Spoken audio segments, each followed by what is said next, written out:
Hey everyone, welcome back to Next Pitch Live. If you've ever tried to live stream a game using Mevo cameras and found yourself battling lag, buffering, or that slow network detected warning in Mevo Multicam, I know exactly how frustrating that can be. I've been through it, streaming youth softball games with a solid camera setup only to have the connection ruin the experience. But I finally found a solution that works no matter where I'm at, and that is the Starlink Mini.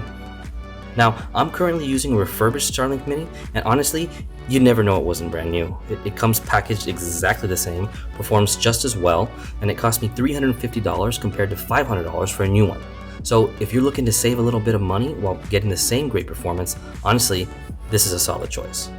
Now, in the box, you'll find the mini dish with a built-in Wi-Fi router, a kickstand mount, the AC power supply, and 49 feet of cable, because apparently Elon thinks I'm setting up 3 fields away, but hey, too much cable is better than not enough.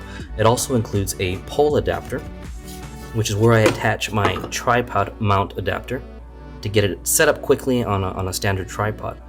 And honestly, the best part about all this is that it's super portable. I literally toss the dish, the cables, and this power supply into a basic drawstring bag, and I'm good to go. So it's very light, it's very compact, it's about the size of maybe a large iPad, and this thing honestly just travels really well. So it's perfect for bouncing between fields during weekend tournaments. I also picked up this small tripod adapter, like I mentioned earlier, on Amazon for around 14 bucks, and that connects directly to the pole adapter right here. And then this all attaches to a tripod, so it's a simple upgrade that makes setup even faster and more flexible when I'm out of the field. Now, before I got Starlink, I was live streaming using just my Inseego M2000 hotspot, running multiple Mevo stars, 3 to be exact. This is 2 right here, but the third one I'm using to record this video, a Nearstream VM46, and obviously my iPad connected as well. And to keep it stable, I had to lock the stream at 480p. And even then, I'd still get lag spikes, buffering, or disconnects, and honestly, it just wasn't consistent enough for my needs. So, switching to the Starlink Mini and bonding it with my M2000 using Speedify, I've been able to stream in 720p with 0 issues, no lag, no drop frames, no slow network warnings. It's been rock solid every time.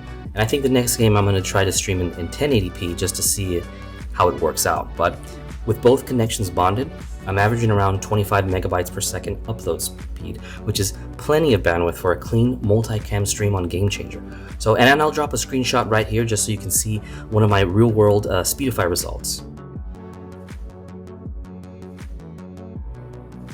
And remember, that's from a real field setup, not some perfect lab test. This is actual game day performance with spectators, background noise, and my gear all over the place. So, to extend my range and keep everything connected reliably, I've got the Starlink Mini plugged into a Slate AX1800 travel router. Now, I didn't even put the Starlink in bypass mode. I just connected it via Ethernet cable, and it worked right away. So that Slate router just gives me better signal coverage and honestly a more flexible network for all my Mevo cameras and my iPad.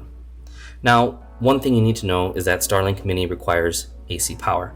You can't just run it off a USB port or your car charger. So what I do is I'm using the Anker Solix C300, which I got for about $240 on Amazon. And this thing is very compact. It's very dependable, and powers the Mini for multiple games without breaking a sweat.